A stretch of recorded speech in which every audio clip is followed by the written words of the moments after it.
And then he goes off of that rhythm and he starts to do different things.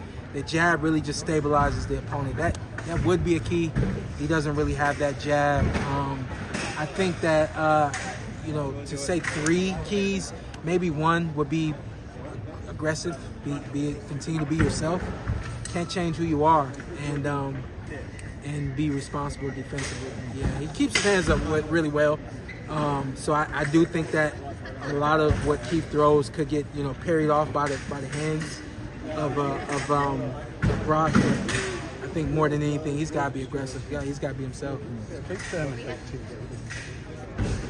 Y'all see me say this once before that I felt that he would beat him. Before the Murtazaliev fight, things were kind of swaying for me. Keith had came down with another injury, and it's like you can't keep getting these injuries. If you're healthy on fight night, how healthy are you going to be through the entire fight? So even with this fight, there's the possibility of Keith possibly getting hurt. But I think that between Keith's inactivity and the way the last fight for Tim went, it's kind of 50-50. We'll have to analyze that question after this fight and after Tim fights Joey. What sort of Keith Thurman are we going to get? How far do you think he's gone from the guy who fought barriers? Yeah, I honestly think the best version of Keith we saw was the Keith that fought me, the Keith that fought Danny. I think he had some injuries in his fight with Danny.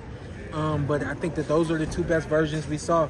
The version of Keith that we saw with Manny, we saw him get dropped in the first round, and Manny had the whole first half of that fight and kind of pull back, or a little older himself, a little long in the tooth, and Keith kind of stayed in there with him. So I really don't even think that was the best version of Keith.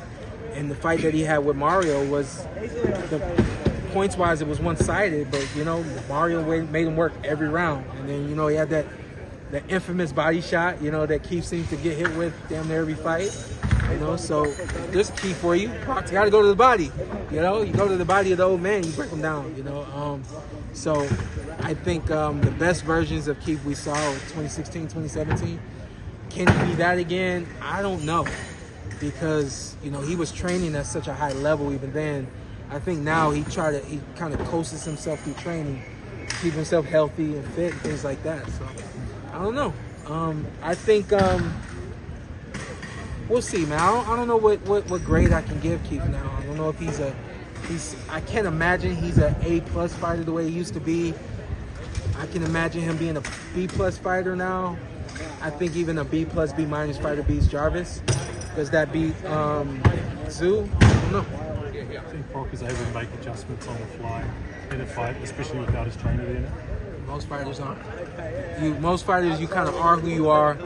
If you haven't seen Brock make adjustments to this point, don't expect him to make adjustments now. That's just not a part of his nature. That's not who he is.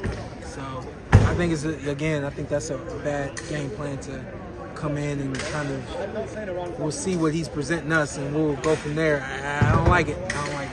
Shawn, you've been in there with Keith. Long time ago.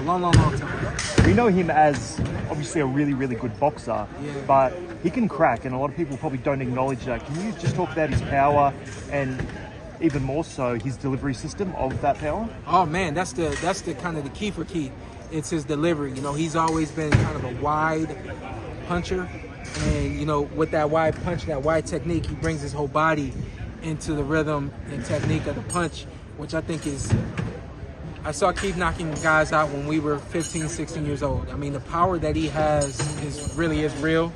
I think we saw it kind of fade away at 147 pounds. I think a lot like me, he just kind of became more of a boxer and more of a point fighter. I wasn't really trying to be a point fighter. I was trying to be fast.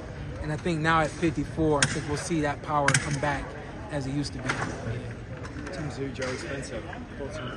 Man, I think it's a fight that's right on time for both those guys.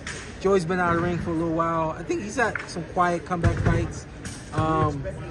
Great challenge. Those guys, they fight a lot alike. So it's a really good challenge for him. And I think that fight could kind of go like, not the Harrison fight. Who was that? Mendoza fight. I think that one could kind of go like the Mendoza fight.